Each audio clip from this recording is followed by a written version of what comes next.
Voilà, vous voyez comme j'ai quand même été obligé d'énormément baisser les guitares 1 et 2 pour que ça soit homogène. Donc ça c'est normal, hein, une fois qu'on remet tout, il y a forcément des adaptations à faire. Donc pour une question de facilité, je vais aller maintenant me retrancher où? Je vais aller me retrancher vers les guitares 3 et 4. Parce que c'est les deux qui marchent ensemble, hein, c'est déjà pour ça.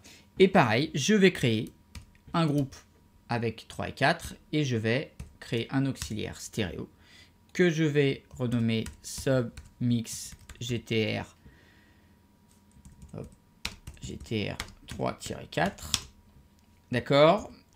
Donc, qui va se retrouver ici.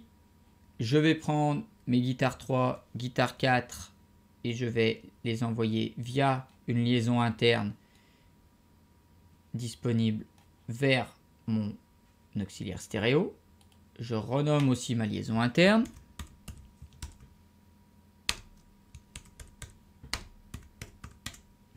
D'accord, donc là tout est bon. Je sauvegarde Pomme S ou CTRL S sur PC. Et je vais écouter un peu les différentes pistes. Donc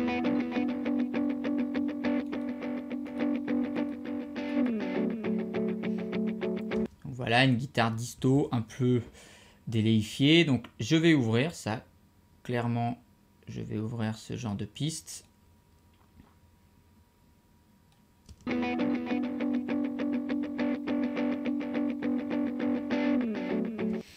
D'accord, très bien. Donc pareil, même méthodologie que pour les autres guitares. Je vais équaliser mes guitares 3 et 4. Pareil.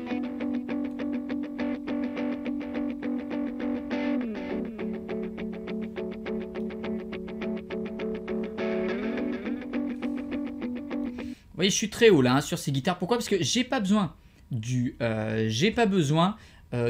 des guitares. Ce que je veux, moi, c'est l'aspect médium et l'aspect aigu de l'élément. Donc le grave, j'en ai pas besoin. Il y a d'autres éléments qui vont jouer le rôle de basse fréquence. Je vais nettoyer par contre le médium, hein, toujours même méthodologie.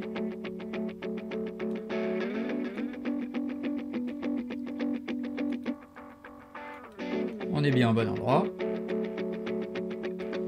On va aller faire attention, il y a l'air d'avoir des fréquences dans le haut du spectre qui ont l'air d'agresser un peu l'oreille, on va les chercher.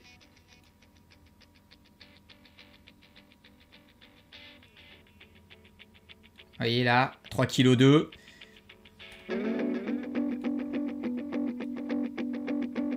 Là, voilà, on est mieux, on va essayer 100.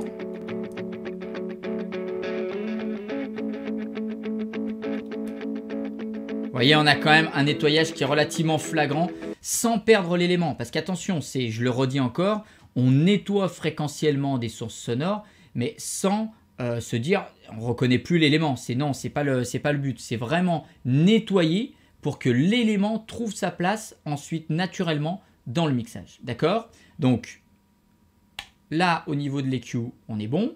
On va aller chercher donc la comp. Toujours pareil, le LA3A, ça marche très bien pour les grattes. Ah bah, je vais m'en servir.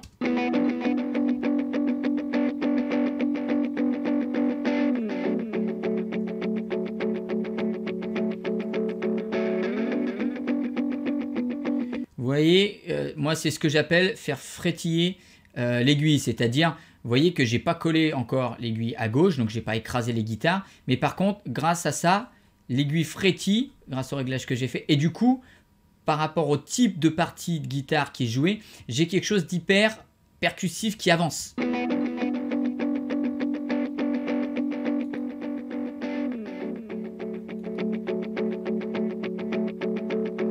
Vous voyez comme on a renforcé l'aspect percussif de cette guitare, juste en légèrement, on compresse légèrement, à la limite, on place en gros le threshold, si je peux vous faire une image, à la limite en fait du pic de la guitare, ce qui permet de compresser, non compresser, compresser, non compresser, qui du coup fait que ça accentue ce percussif.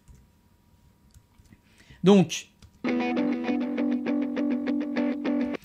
là maintenant que j'ai ça, je vais tout de suite la mettre dans la reverb. Donc je prends ma reverb est déjà créée, donc je prends un bus qui va pointer vers la reverb. Donc toujours un send, hein. Je suis sur ma piste de groupe guitare 3-4. J'ai mis un send sur cette piste-là et je vais maintenant mettre la guitare 3-4 dans la reverb.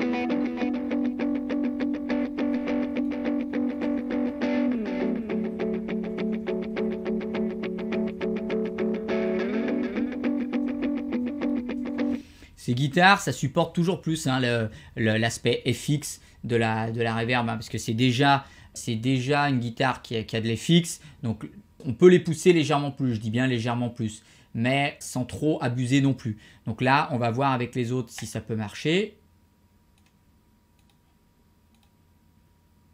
Remarque avec ces autres-là, non, puisque de toute façon, les guitares, c'est la guitare du couplet. Donc on va voir dans l'ensemble directement, ce sera plus facile.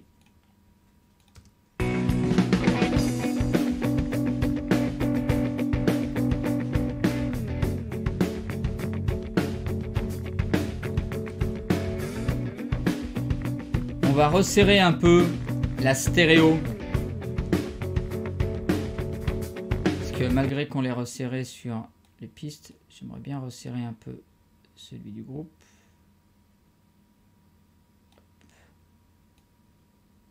Légèrement. On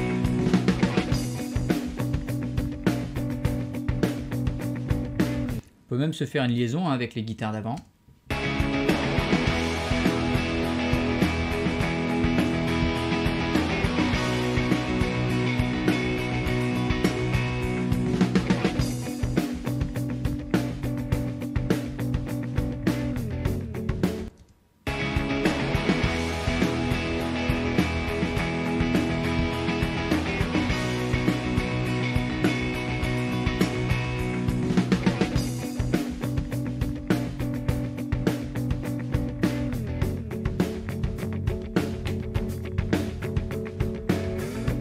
Et là j'ai enlevé la reverb, la guitare elle n'a plus du tout la même place.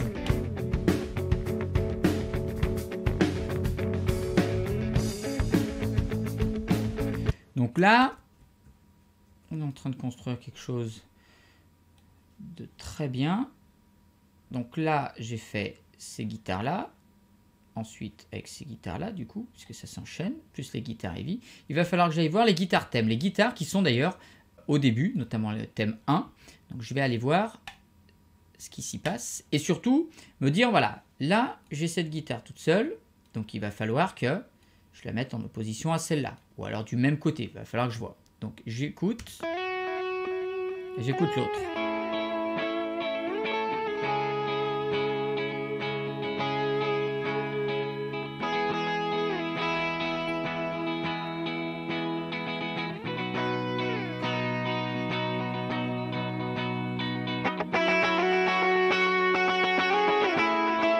Donc ces deux-là marchent ensemble. Donc je vais, en fait cette guitare-là, thème 2, elle sert à faire un palier en fait sur la deuxième partie de l'intro. Donc je vais m'occuper de ces guitares-là dans un premier temps. Donc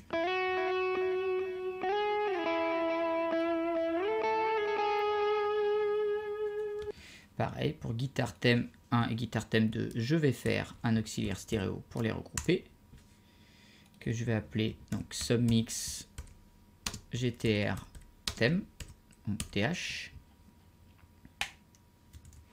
Je vais prendre les pistes thème 1, thème 2 et les envoyer via une liaison interne dans l'auxiliaire que je viens de créer et que je renomme cette liaison submix GTR TH. D'accord. Je vais commencer à traiter donc mon thème.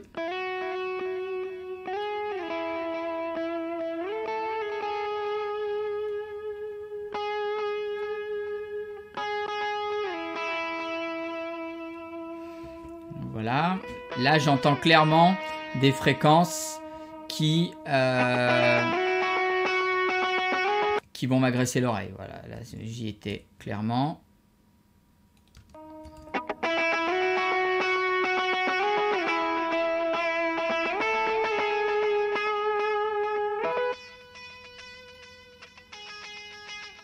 Là, clairement ces fréquences, elles arrachent l'oreille.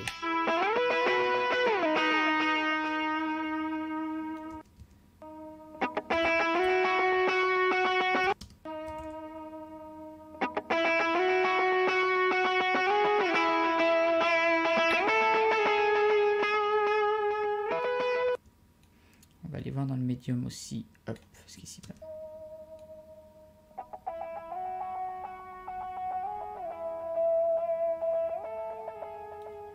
Voilà.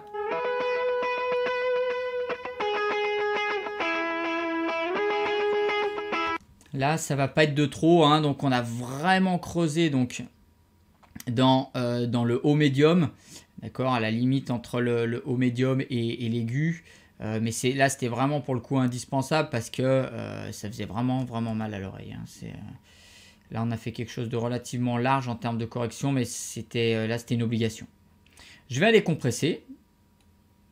Alors là, par contre, je vais peut-être chercher quelque chose de beaucoup plus smooth, beaucoup plus soft en termes de compression. Je vais aller voir si avec le R compresseur, je ne peux pas avoir quelque chose de beaucoup plus arrondi. Parce que si je prends quelque chose de trop dur, ça risque de faire mal aux oreilles.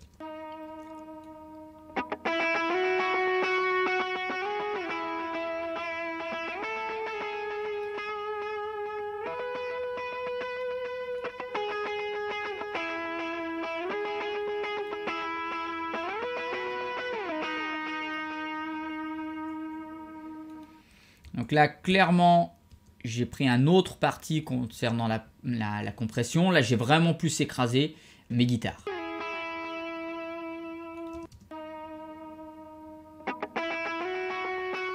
Ouais, là, c'est vraiment un parti de ma part, un parti pris de ma part, où par contre, le parti pris a été d'ouvrir un peu l'attaque pour garder le percussif et de refermer très vite la compresse pour justement donner ce mouvement à ma guitare, ne pas trop écraser non plus. D'accord? Donc ça, c'est vraiment une volonté concernant ces deux guitares. Donc, je vais essayer de mettre la reverb tout de suite dessus. Donc, via la liaison directe, voilà, liaison interne, reverb guitare.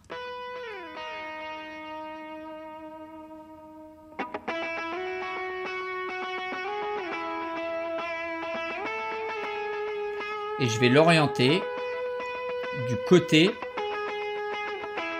Voilà, j'ai orienté la reverb du côté où sont mes pistes.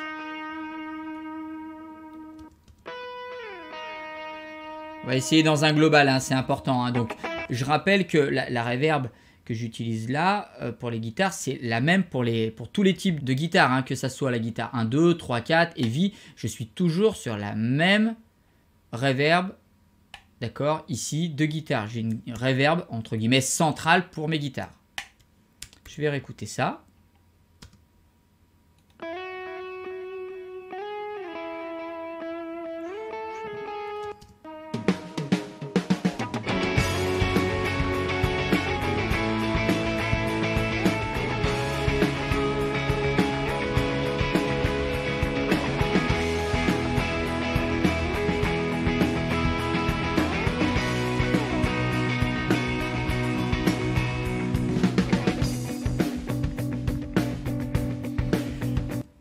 Peut-être qu'il faut baisser un peu le tape parce que c'est vrai qu'on l'entend bien, même si bon, c'est lui, comme on dit, qui lead à ce moment-là. Hein.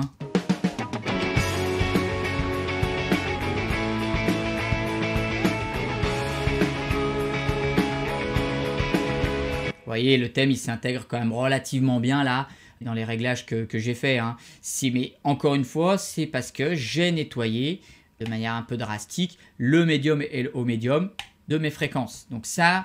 je le redis, je le re-redis, nettoyer fréquentiellement le médium des éléments, c'est quelque chose d'indispensable. D'accord? Je vais aller voir du côté de ma strum guitare, parce que je ne l'ai toujours pas faite. Elle, je vais pouvoir la traiter simplement toute seule, hein, puisque de toute façon, elle est toute seule.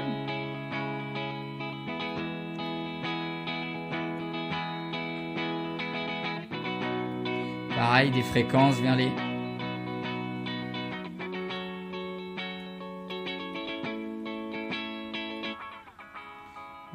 Dans le médium là, des choses vraiment pas agréables.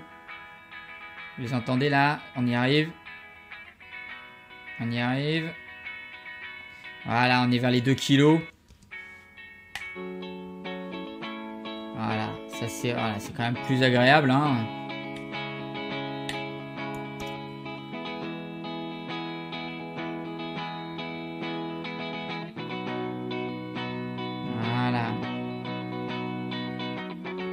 Moi, là, j'irai nettoyer un peu dans le bas du spectre parce que ça a l'air de vrombir un peu, de tourner un peu et j'ai peur que ça nous pose problème.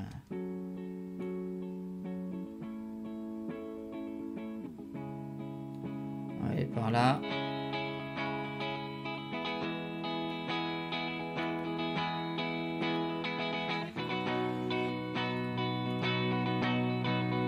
Allez, comme ça tourne là. Surtout sur cette partie là en fait, c'est assez flagrant ici. Là on est sans les cues. Là on est sur quelque chose de plus fin. Alors vous allez me dire, oui mais alors du coup on a perdu toute la guitare. C'est pas qu'on a perdu toute la guitare. La guitare on l'a, elle est là, on voit bien que c'est une guitare. Par contre tout l'aspect grave de la guitare, c'est en gros on l'a enlevé pour garder que l'essentiel et laisser par exemple à la basse qui arrive tout de suite derrière, la possibilité de faire son boulot, c'est-à-dire faire le bas du spectre, tout simplement. Donc ça c'est très important. Cette guitare-là, je vais la traiter aussi avec le air compressor, parce que je veux pas quelque chose d'agressif sur cette partie-là, c'est pas le but.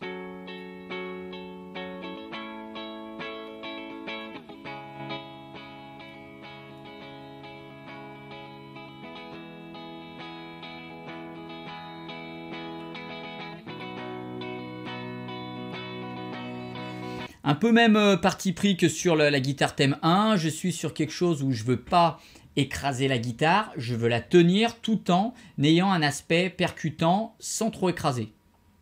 Donc bon, ça paraît un peu bizarre comme ça, mais c'est vraiment ce que je veux retrouver sur cette guitare-là. Je vais d'ailleurs la mettre avec l'autre pour voir.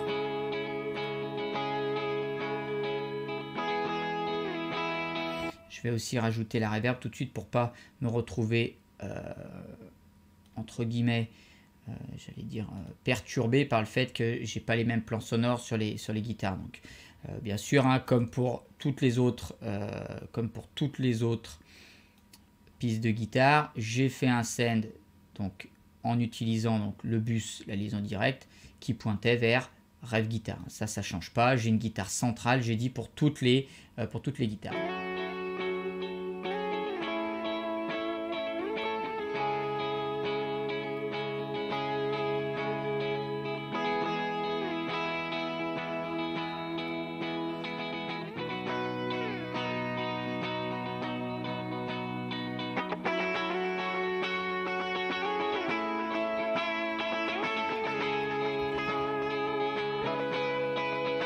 Je vais baisser un peu le thème 2. Vous avez vu quand le thème 2 est arrivé, oui, ça apporte une plus-value, mais c'est trop. Là, c'est trop. On a un palier qui est trop important. Il faut vraiment qu'on puisse avoir un palier qui se crée, mais sans qu'on ait l'impression d'avoir sauté 3 fois l'Himalaya.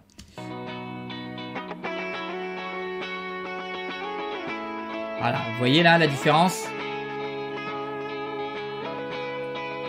Voilà, là on a eu notre palier, mais on n'a pas eu l'impression d'avoir un step, on va dire, pas naturel. Bah là, mine de rien, on a quand même balayé pas mal de guitares. Hein. On a la strum guitare, on l'a fini dans un premier temps. On avait la heavy guitare, guitare 2, guitare 3, guitare 1, guitare 2, guitare 3, guitare 4. Il nous reste presque plus que à mettre tout ça, hormis bien sûr la guitare acoustique qui est dans le bridge, mais ça va être autre chose. Donc je vais écouter, je vais le mettre du début et voir ce que ça donne, est-ce que ça rend ou est-ce que justement ça rend pas.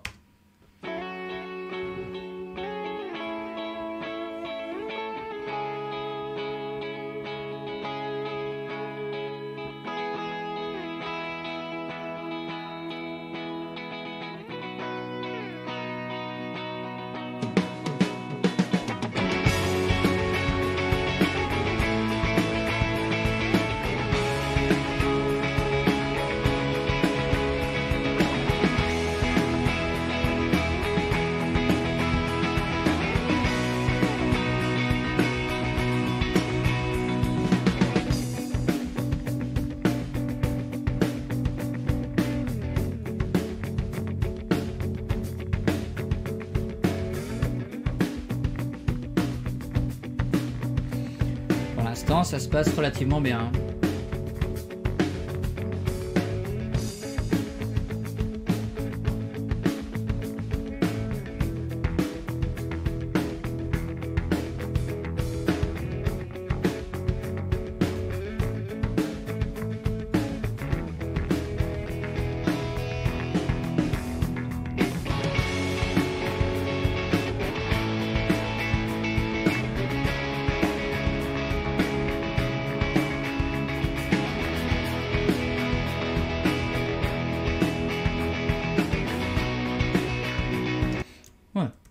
l'instant, c'est ça.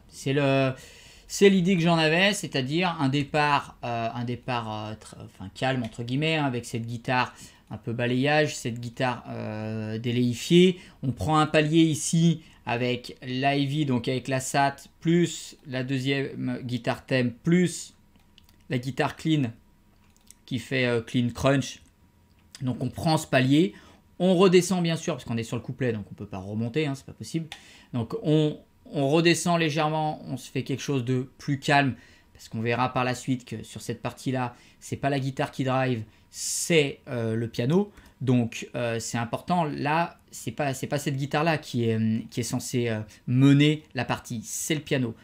Derrière, sur le refrain, on remonte d'un palier. Donc c'est vraiment ça pour l'instant le mouvement qu'on veut insuffler à notre mix. Alors, on n'a pas fini, hein, parce qu'il nous manque cette guitare-là, la guitare acoustique, d'accord? Si je vous la fais écouter.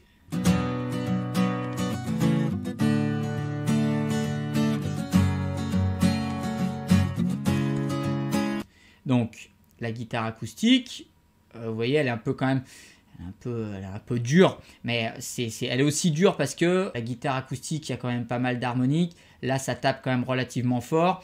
On va essayer quand même de garder le percutant tout en adoucissant un peu cette guitare, parce que sinon ça risque de poser problème. Donc pareil, je refais exactement les mêmes manipulations, c'est-à-dire j'équalise en mettant un équaliseur sur l'insert de ma piste.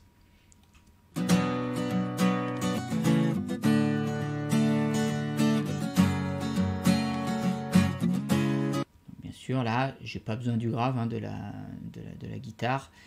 C'est pas son but. Je vais quand même aller nettoyer le médium, et je pense que dans le médium il y a aussi quelques fréquences à aller trouver, parce que c'est vrai que ça reste assez dur à l'oreille en fait, hein.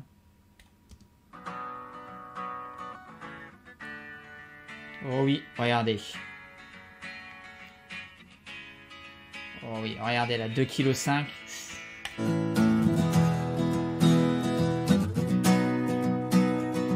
Je vous fais écouter sans la bande.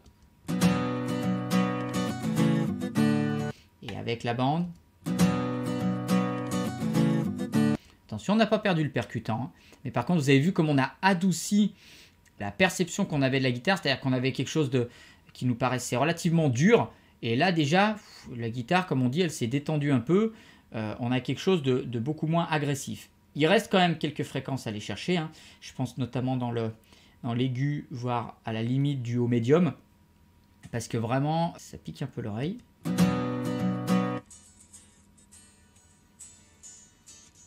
Oui, bon, vous voyez, là, vous entendez là par là. Vous voyez, 7,5 kg. Donc là, ouais, pour le coup, on est dans l'aigu. Vous avez vu, c'est...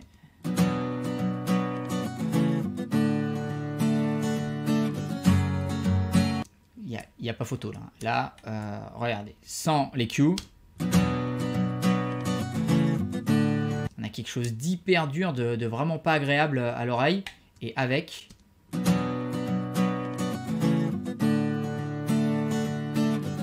Par contre, vous avez vu, on a toujours le même peps sur cette guitare, mais par contre, elle nous paraît beaucoup moins agressive, ce qui est le but. Donc maintenant, je vais pouvoir aller la compresser tranquillement, j'allais dire, c'est-à-dire sans avoir peur que ça me froisse l'oreille, comme on dit. Donc, je vais prendre le LA3A.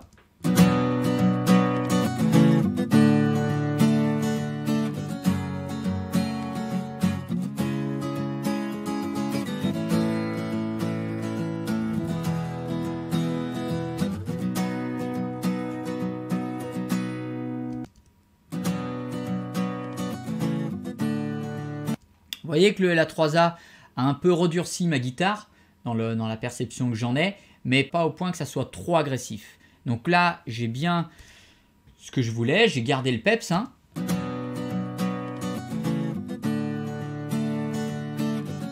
Donc là, c'est vraiment ça que je voulais, garder l'énergie de cette guitare sans l'écraser.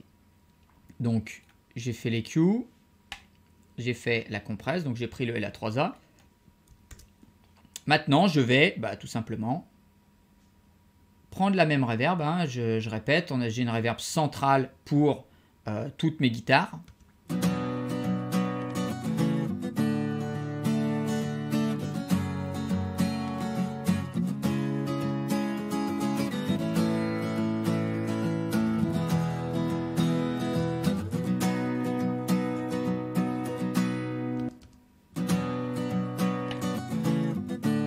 Sans la reverb, vous voyez, c'est plat. Avec.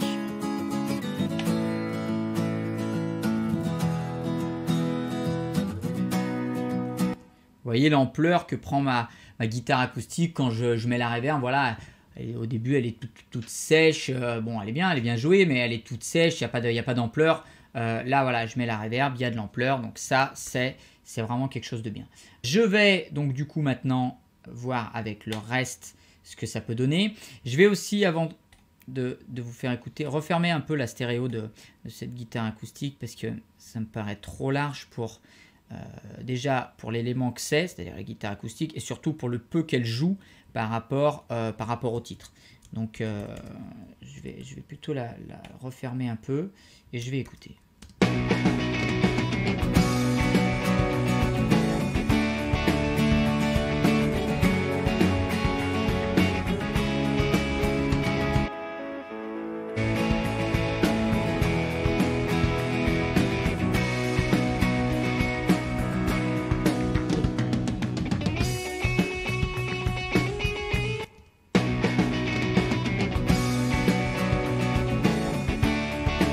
Vous voyez, j'ai essayé de tester un autre panoramique plus resserré. Vous voyez que ça marche pas parce que du coup, on se retrouve avec quelque chose qui est pas large du tout. Donc je remets à peu près comme c'était.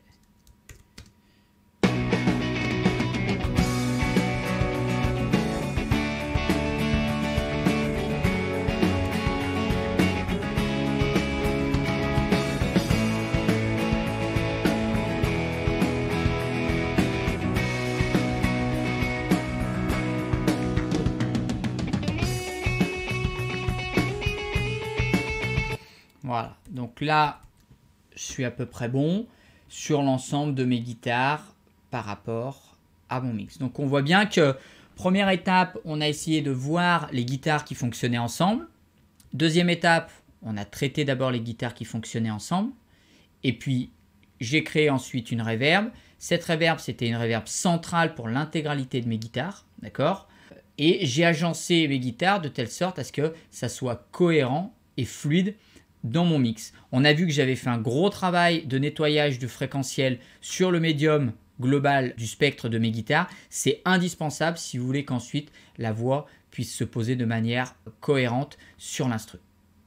Donc voilà un peu ce qu'on peut voir sur le mix de ces guitares par rapport à ce titre-là.